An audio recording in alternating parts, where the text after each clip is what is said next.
if they can do this kind of offshoring strategy. Can Germany pay Poland to hold Ukrainians in Poland? I don't know that anyone could hold Ukrainians in Poland once they've crossed into the European Union. So if Germany or the United States or Britain cannot pay lower income countries to hold these refugees, then who's going to bear the cost of their assimilation in these countries? How will we see the overwhelming burden of support for so many people get divided up? I think that's not clear even inside the European Union, much less how other countries around the world will be asked to respond. So I think we are looking at a long and rocky road ahead, despite the current wave of positive sentiment. I think we are going to start to see pushbacks at the Ukrainian border, where Poland or NATO troops try and push people back inside Ukraine. That is, by the way, non-refoulement. That is against international law. It is a violation of the 1951 Convention, and it happens all the time. We're going to see much more internal displacement inside Ukraine, where it is harder to reach people and harder to help them. Then we're going to see refugees. We're going to see Ukrainians moving into long-term gray market employment, where they are earning much less money than European Union citizens. They're trying to survive on less money. They're moving into jobs they are massively overqualified for. But they will be stuck in those gray market jobs, I think, for long periods of time because they cannot recertify for jobs they're qualified for. I think we will see long-term poverty of the Ukrainian population. You know, I am very involved with refugee resettlement here in Bloomington, Indiana, and one of the things that really shocks me is that the refugee resettlement agencies tell Afghans who have arrived here, these are middle-class, university-educated people, they tell them, you need to accept that you are now in the urban poor. You were middle class in Kabul, but here you are a member of the urban poor. You need to take the first job you get, whether or not it suits your qualifications, and you don't have time to learn English or to requalify, to recertify with whatever credentials you need to work. You just need to take a low-income job now because you need to be self-sufficient now. I think this is clearly a recipe for poverty. And I have seen this in the work I've been doing with Rohingya people in Colorado, who are pushed into low-wage jobs immediately, usually in the meatpacking industry, which is a terrible, terrible place to work. And they're working so hard they don't have time to learn English or to get qualified or to get more education. So it's possible that this could happen to Ukrainians as well, that their immediate needs are so severe that they're moving into low-wage work, and they can't get out of it. It's a labor trap. You can't stop working because you need to pay the bills, but you would have to stop working to get a better job. So I think we could see the formation of permanent ethnic underclasses in places like Poland, where, by the way, there's already 1 million Ukrainians who mostly work now in low-wage jobs like home health care aide or kitchen staff. We'll see much more of that there's an ethnic hierarchy in these countries where class becomes linked to ethnic origin. I think we'll see the resurgence of racist, xenophobic movements throughout Europe. I'm sort of counting that down like in 10, 9, 8. It's so inevitable that AfD is going to resurge, that Front National, which is the Le Pen group, will find political strength in anti-Ukrainian sentiment. So we will see that. And as we see that, I think we will start to see a real destabilization of Western democracies. And that's the big worry. That's why population movements are a weapon of war. Because when you have the rise of pro-nationalist, xenophobic, pro-authoritarian movements inside Western democracies, you are striking at the very heart of that European political project. And I think that that is a real and severe risk that we are facing today. And I think Vladimir Putin knows that very, very well. Thank you. I think we have about 10 minutes for questions, yeah?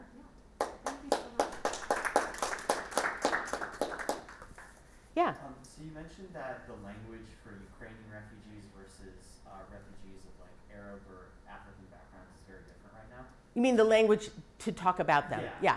Uh-huh. So do you think that with this sort of like the short-term period that you've been talking about, with the lapsing of that, the language will change, or do you think that language? Oh yeah. Okay. Well, I think what's really interesting is that whiteness is such an unstable category. I should never have left my email open.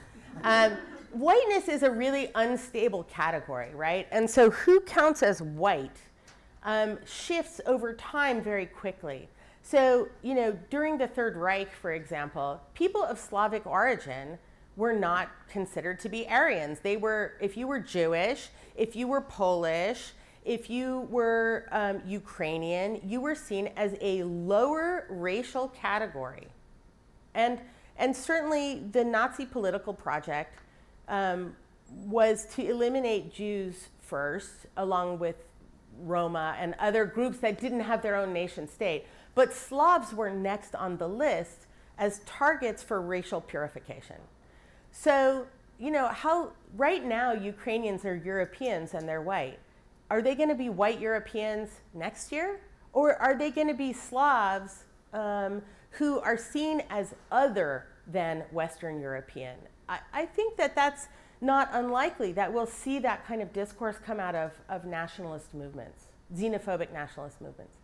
So I guess a follow-up to that really quickly. So with Ukraine's recent application to join the EU, do you think that would make the refugee crisis like a smoother transition if like that were to occur quickly, or would it not really change like how Ukrainian refugees are moving in and out of Poland and in the border countries? Ukraine is not going to join the European Union, not now, not anytime soon. The process of entering the European Union is a very long and complicated one, which involves massive legal transformation so that there's harmonization between a national legal code and the EU legal code. It involves massive transformation of things like agricultural processing, chemical transport, even how you slaughter ham or where you make paprika. There's been a lot of anthropological work on these changes. So I would say that unless something really surprising happens, it's unlikely. The other issue is that were Ukraine quickly to become an EU member, that means that the EU is on the hook for the reconstruction of Ukraine if it is ever liberated from Russia. I think they're on some of that hook anyway, but if they were EU member state, the costs of that would be just amazing, like breathtakingly high. And I can't see how the European Union would sign up for this at this point. So Ursula von der Leyen said yesterday that Ukraine will one day be in the European Union, which is the same line they've been giving about NATO accession since 2008. One day they'll be in NATO, maybe someday, not today. And that promise, that this one-day statement gave them the promise of accession without the protection that comes with actual accession. And so that formulation is exactly what put them in the mess they're in now. So because there was the possibility of joining, but no protection against an attack, because if you're not a member, you can invoke Article 5 of the NATO Charter. So I think that this bid for EU accession is dangerous at best, but it's certainly unlikely to bear fruit. Very unlikely. Do you think countries like Ireland who've opened their borders to Ukrainian citizens, that not really make much of a difference in terms of just because geographically they're so far away from the conflict? That's a really interesting question that I don't know the answer to. It looks like there is the possibility of Ukrainians not staying contained along the border, which is pretty typical in refugee crises, but fanning out all over Europe precisely because so many Poles and Ukrainians and other Eastern Europeans have been brought in to work inside the European Union already. It's certainly more prevalent that Poles or Romanians went because they could go visa-free and they had the right to work legally. But Ukrainians too have been spreading out all over Europe, and taking jobs. So that creates kind of footholds in these places where communities can welcome new members. So I think it's possible that there may be some Ukrainian settlements across Europe, including in Ireland. But it's unclear to me what the response of European governments are going to be to that. Whether they're going to just, same thing, give them temporary protected status, give them work permits, let them enter the labor market, or hold them in gray market positions for a long time. Unclear what's going to happen. But I think actually distance has gotten to be a very funny thing in Europe, and Ireland is no longer that far away. I mean, it's a $49 Ryanair flight, right? Yeah. So then on the question, so with Amnesty's recent reports about the use of like cluster munitions like being targeted towards like civilian areas, do you think that that's like a purposeful act to scare like civilian Ukrainians to leave by the Russian government? Oh yes, clearly. I was involved in the 2008 Russian invasion of Georgia. I was actually in the air on my way to Tbilisi when the Russians invaded the last time. I got from Denver to O'Hare when I got pulled off a plane by the State Department and told that I was not to move onwards because the Tbilisi airport had been bombed.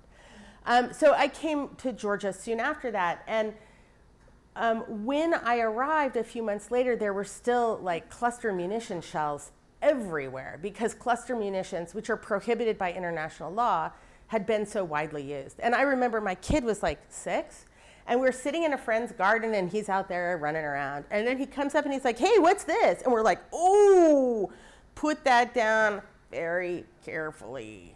And it was a cluster munition shell.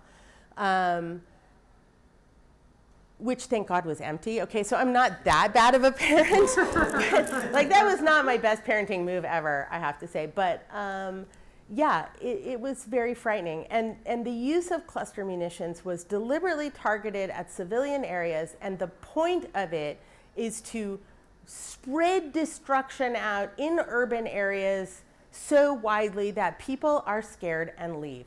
That's the point of cluster bombs. Considerable Ukrainian communities that live in Poland even prior to the war. Yeah, I was surprised at the numbers. I checked the numbers last night. It was about 1.5 million people. So do you think that would lessen the effects of the amount of the influx of Ukrainian refugees that are soon going to probably be residing in those communities? And would you say that it would lessen the effects of the economy within Poland? Well, it is always helpful when you have co-nationals to help with resettlement. Like, that's just always super, super helpful. Because co-nationals can help newcomers find jobs, sometimes inside the ethnic enclave where you don't have to speak the local language. They can help them get around. They can help them find furniture. They can help them find apartments, you know. So that's very helpful. And I think we should expect a really big burgeoning of the Ukrainian community inside Poland. Like, if it doubled, I would not be surprised, to about 3 or 4 million people. But I also don't think that will be enough to keep many people from moving onwards into Germany or France, because the labor market just isn't there in Poland to support them, even in low-wage work. It is helpful that Ukrainian and Polish are so close together. Like, I speak Polish as a non-native speaker, and if people speak Ukrainian slowly, I can understand it. So I think that there's an assimilation premium for Ukrainians in Poland that they would not have in Romania, for example. And that will increase numbers too, but I think many of them will go onwards to Paris or to Berlin or to London, just trying to get to a place where they can find work. Wonderful. Well, thank you so much. Thank you so much. It was